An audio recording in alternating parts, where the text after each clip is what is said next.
Hello guys and welcome back to best കാപ്പിക്സ്. കഴിഞ്ഞ വർഷം അവസാനം മുതൽ നമ്മൾ കേൾക്കാൻ തുടങ്ങിയ പേരാണ് പുതിയ ജനറേഷൻ സ്വിഫ്റ്റ് വരുന്നു എന്നുള്ളത്.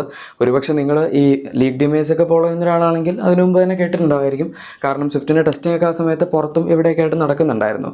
ഇഷ്ടം പോലെ ജപ്പാനിലും അതുപോലെ യൂറോപ്പിലൊക്കെ ആയിട്ട് അവർ ടെസ്റ്റ് ചെയ്യുന്നുണ്ടായിരുന്നു. ഇന്ത്യയിൽ കുറച്ച് ലേറ്റ് ആയിട്ടാണ് തുടങ്ങിയെന്ന് മാത്രം. എന്തായാലും ഇപ്പോൾ ഫൈനലി ഈ വാഹനത്തിൻ്റെ ലോഞ്ചിൻ്റെ ഒരു സമയം അവർ പുറത്തു വിട്ടിട്ടുണ്ട്.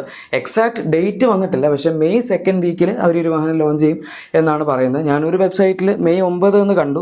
അത് എത്രത്തോളം വിശ്വസനീയമാണ് എന്നെനിക്കറിയില്ല. പക്ഷേ എന്തായാലും മെയ് 2nd വീക്ക് എന്ന് പറയുമ്പോൾ തീർച്ചയായും ഏകദേശം ആ ഒരു ടൈം ഗ്യാപ്പിലായിരിക്കും ഈ വാഹനം ഇറങ്ങാൻ പോകുന്നത്. പിന്നെ മാരുതി സുസുക്കിയുടെ വണ്ടികൾ എന്ന് പറയുമ്പം ഒരു കാര്യം നമുക്കെല്ലാവർക്കും അറിയാവുന്നതാണ്.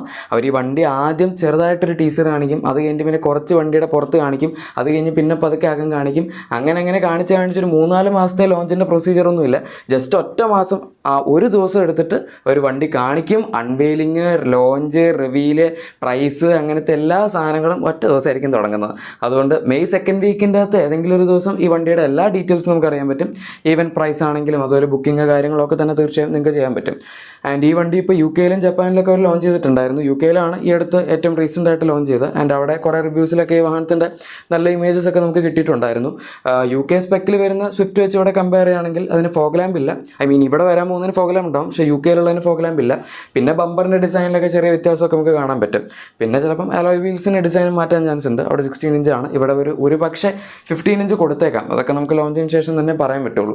പക്ഷേ എന്തായാലും UK-ലുള്ള സ്വിഫ്റ്റിൻ്റെ സ്റ്റാൻസ് നല്ലതാണ്. ഈ കുറച്ച് ഗ്രൗണ്ട് ക്ലിയറൻസ് കുറവുള്ള ഒരു ലുക്കും അതുപോലെ അത്യാവശ്യം വലിയ സൈസുള്ള അലോയും ഒക്കെ വെച്ചിട്ട് ഇവിടെ ഇനിയിപ്പോൾ നമുക്ക് കാണാം. എന്തായാലും ഗ്രൗണ്ട് ക്ലിയറൻസ് UK-ലുള്ളതിനേക്കാൾ ഇത്തിരിയോട് കൂടുതലായിരിക്കും.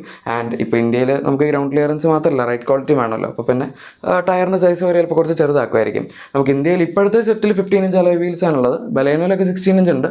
അവർ 16 ഇഞ്ച് കൊടുക്കുകയാണെന്ന് നല്ലതാണ്. കാരണം സ്വിഫ്റ്റ് എന്ന് പറയുമ്പോൾ പണ്ടൊരു സ്പോർട്ടി ഹാച്ച് ആയിരുന്നു, അത് പിന്നീട് അങ്ങോട്ട് ഫാമിലി ഹാച്ചായിട്ടൊക്കെ മാറിയതാണ്.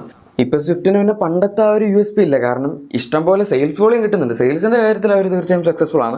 പക്ഷേ എന്നാൽ പണ്ടിപ്പോൾ ആൾക്കാർ സ്വിഫ്റ്റ് വാങ്ങിച്ചുകൊണ്ടിരുന്ന ഒരു സ്പോർട്ടി വണ്ടിയായിട്ടായിരുന്നെങ്കിൽ ഇപ്പോൾ ആൾക്കാർ അതൊരു ഫാമിലി കാറായിട്ടൊക്കെ വാങ്ങുന്നു.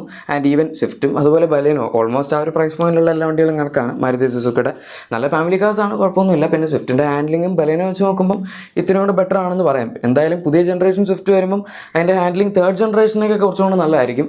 ഫസ്റ്റ് ജനറേഷനും 2nd ജനറേഷനും പീക്കായിരുന്നു ഹാൻഡ്ലിങ്ങിൻ്റെ. അത് കഴിഞ്ഞ് 3rd ജനറേഷനിലേക്ക് വന്നപ്പോഴേക്കും ഒരു മൊത്തം കൊണ്ട് കൊളാക്കിയായിരുന്നു. എന്ന് വെച്ചാൽ സ്റ്റിയറിംഗ് ഫീലൊക്കെ കംപ്ലീറ്റ്ലി പോയി. ഈവൻ ആ വണ്ടി 3rd ജനറേഷൻ ലോഞ്ച് ചെയ്ത സമയത്ത് തന്നെ സ്റ്റിയറിംഗ് സെൽഫ് സെൻട്രിങ് പോലും ഉണ്ടായിരുന്നില്ല.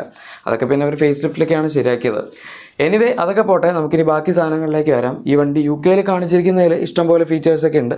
അതായത് ഇൻറ്റീരിയറിലേക്ക് വരികയാണെങ്കിൽ നമുക്ക് 9 ഇഞ്ചസിൻ്റെ പുതിയ smart play pro plus infotainment system അതിവിടെ ഉണ്ടാവും. പിന്നെ അവിടെ 360° ക്യാമറയൊക്കെ ഉണ്ട്. അത് ഇന്ത്യയിൽ വരുമെന്ന് എനിക്ക് സംശയമുണ്ട്. കാരണം ഇന്ത്യയിലുള്ള വണ്ടിയുടെ മിററിൽ ആ ഒരു ബൾജിങ് ഇല്ലായിരുന്നു. പക്ഷേ ഡിസയറിൽ അവർ ആ ഒരു ബൾജിങ് കൊടുത്തിട്ടുണ്ട്. എന്ന് വെച്ചാൽ ഡിസയറിൽ തീർച്ചയായും 360° ക്യാമറ കൺഫേം ആണ്. ഡിസയറിൽ ഈവൻ സൺറൂഫ് ഒക്കെ വെച്ച് അവർ ടെസ്റ്റ് ചെയ്യുന്നുണ്ടായിരുന്നു. അതായത് ആ ഒരു സെഗ്മെൻറ്റിലെ ഏറ്റവും ഫീച്ചറിലോടൊരു വാഹനം ആവാനുള്ള ചാൻസ് ഉണ്ട് നമ്മുടെ പുതിയ 4th generation Dzire. And 4th generation Swift ആണെങ്കിൽ പോലും ഞാൻ നേരത്തെ പറഞ്ഞ പോലെ ഇപ്പോൾ വരുന്ന മാരുതി സുസുക്കി വണ്ടികളുടെ ഹാൻഡ്ലിംഗ് കമ്പാരിറ്റീവ്ലി ഇത്തിരി കൂടെ ബെറ്റർ ആണ്. ഇപ്പോൾ നമ്മൾ പുതിയ ബലേനോ അതുപോലെ ഈവൻ ഫ്രോങ്സ് ഒക്കെ എടുക്കുകയാണെങ്കിൽ അല്ലെങ്കിൽ ഗ്രാൻഡ് വിറ്റാരയൊക്കെ എടുക്കുകയാണെങ്കിലും അത് പിന്നെ ഗ്ലോബൽ സി പ്ലാറ്റ്ഫോമാണ്. ആ പ്ലാറ്റ്ഫോമിലുള്ള വണ്ടികളുടെ ഹാൻഡ്ലിംഗ് പൊതുവെ അത്യാവശ്യം നല്ലതായിരുന്നു.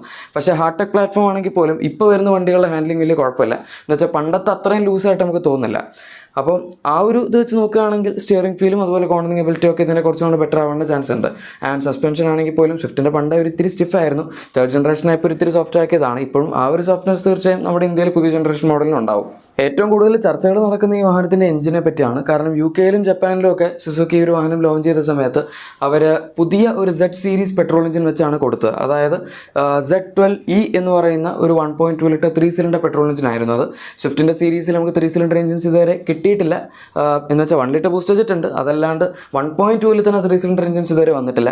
ഇപ്പോൾ ആദ്യമായിട്ടാണ് അവർ ഈ 1.2 3 സിലിണ്ടർ ആക്കുന്നത്. ഇത് ശരിക്കും നമ്മുടെ K സീരീസ് എഞ്ചിൻ ഉണ്ടല്ലോ, അതായത് ആദ്യം G സീരീസ് ആയിരുന്നു, പിന്നെ K സീരീസ് ആയി. അതിൻ്റെ തന്നെ ഒരു ലേറ്റസ്റ്റ് വേർഷൻ, അതായത് അവരുടെ പുതിയ സീരീസ് ഓഫ് എഞ്ചിനാണ് Z സീരീസ് എഞ്ചിൻസ്. ഇതിൻ്റെ ഒരു പ്രത്യേകത എന്താണെന്ന് വെച്ചാൽ K സീരീസ് എഞ്ചിൻസ് ഭയങ്കര ഹയർ റവിംഗ് ആയിരുന്നു. ആൻഡ് നമുക്ക് അത്യാവശ്യം നല്ല ഫണ്ണായിട്ട് ഓടിക്കാൻ പറ്റുമായിരുന്നെങ്കിൽ ഈ പുതിയ എഞ്ചിൻസ് കുറച്ചും കൂടെ ഫ്യൂൽ എഫിഷ്യൻസി ഫോക്കസ്ഡ് ആയിട്ടാണ് അവർ ചെയ്തിരിക്കുന്നത്.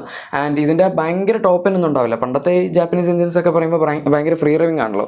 ഈ എഞ്ചിൻ അങ്ങനത്തെ ക്യാരക്ടർ കുറവും നമുക്ക് യൂസബിൾ പവർ, അതായത് മിഡ് റേഞ്ചിലൊക്കെ നോർമലി എഞ്ചിൻസ് സ്ട്രഗിൾ ചെയ്യുന്ന ഒരു ഏരിയ ആണ്. നമ്മൾ അവിടെ ഇട്ട് വലിച്ചു കഴിഞ്ഞാൽ ഒട്ടും പവർ ഉണ്ടാവില്ല. പക്ഷേ എന്തായാലും ഈ വണ്ടിക്ക് നമ്മളിപ്പോൾ അങ്ങനെ എടുക്കുകയാണെങ്കിൽ അത്ര പ്രശ്നം ഉണ്ടാവില്ല. കാരണം മിഡ് റേഞ്ചിൽ ഇത്തിരിയും കൂടെ യൂസബിൾ പവർ കൊടുക്കാനാണ് ഒരു പ്രാവശ്യം ശ്രമിച്ചിരിക്കുന്നത്. പിന്നെ ഇതിൻ്റെ അകത്ത് ആദ്യം ലോഞ്ച് ചെയ്യുമ്പോൾ മൈൽഡ് ഹൈബ്രിഡ് ടെക്ക് തന്നെ ഉണ്ടാവുള്ളൂ. അല്ലാണ്ട് പണ്ട് നമുക്ക് കുറേ ന്യൂസൊക്കെ ഉണ്ടായിരുന്നു സ്വിഫ്റ്റിൽ പ്രോപ്പർ ഹൈബ്രിഡ് സിസ്റ്റം വരുന്നു, 30 കിലോമീറ്റർ 40 കിലോമീറ്റർ മൈലേജ് ഒക്കെ വരുന്നു എന്നൊക്കെ പറഞ്ഞ്. പക്ഷേ അതെന്തായാലും താൽക്കാലികമായി ഉണ്ടാവില്ല.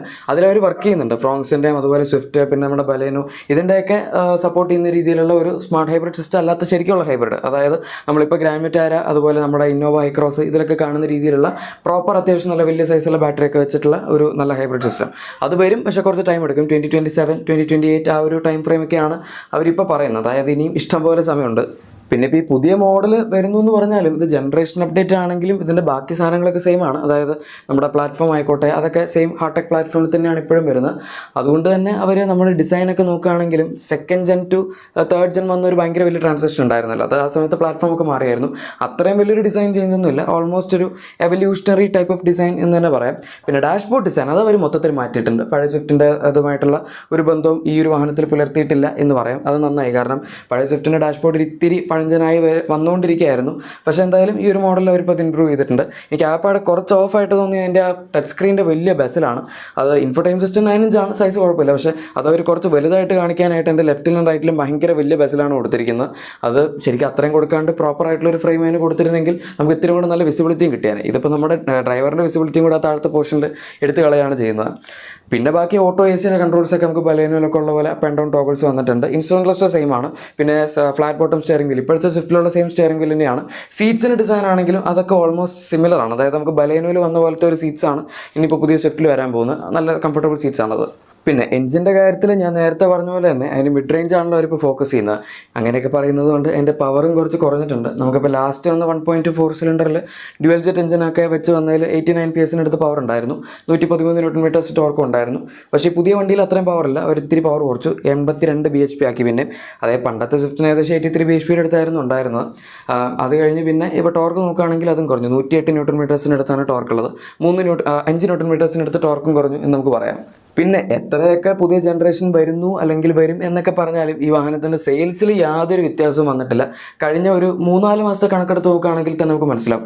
എല്ലാ മാസവും 10,000-ന് മുകളിലാണ്, മിക്ക മാസങ്ങളിലും 15,000-ന് മുകളിലാണ് ഇതിൻ്റെ സെയിൽ പോയിരിക്കുന്നത്. അതുകൊണ്ട് ആൾക്കാർക്ക് പുതിയ ജനറേഷൻ വരുന്നു എന്നൊരു അവരെ ബോധറിയുന്നൊരു കാര്യമേ അല്ല. ജനറേഷൻ വരാണെങ്കിൽ വരട്ടെ, നമ്മളെന്തായാലും വണ്ടി ഇപ്പോൾ എടുക്കും എന്നുള്ള ആ ഒരു ആറ്റിറ്റ്യൂഡിലാണ് പോകുന്നത്. ശരിക്കും നമ്മൾ വെയിറ്റ് ചെയ്യുന്നതാണ് നല്ലത്. കാരണം 6 വർഷത്തിന് ശേഷമാണ് ഇപ്പോൾ പുതിയ ജനറേഷൻ സ്വിഫ്റ്റ് വരുന്നത്. അതായത് അടുത്തൊരു 6-7 വർഷത്തേക്ക് പിന്നെ ഈ ജനറേഷൻ തന്നെയായിരിക്കും. ഇപ്പോൾ നമ്മളിപ്പോൾ വണ്ടി എടുക്കുകയാണെങ്കിൽ അത്രയും കാലം നമുക്ക് മാർക്കറ്റിൽ കറണ്ടായിട്ട് നിൽക്കാം. പഴയ ജനറേഷൻ വണ്ടി ഓടിക്കുന്നു എന്നുള്ള ആ ഒരു സംഭവം വരില്ല. ഇപ്പോൾ ഒരു കൊല്ലമൊക്കെ കഴിഞ്ഞ് പിന്നെ റോഡിൽ മൊത്തം സ്വിഫ്റ്റ് ആയിരിക്കും കാണുന്നത്. പഴയ ജനറേഷൻ എന്താണ് ആ ഒരു ഇതിലേക്ക് പോകും. എനിവേ അത്രേ ഉള്ളൂ. നമ്മുടെ ഇന്നത്തെ വീഡിയോ ഇഷ്ടപ്പെട്ടെങ്കിൽ തീർച്ചയായും ലൈക്കും സബ്സ്ക്രൈബും ഷെയറൊക്കെ ചെയ്തേക്കാം. നമുക്ക് മറ്റൊരു വീഡിയോയിൽ കാണാം. Thank you for watching my video and good bye.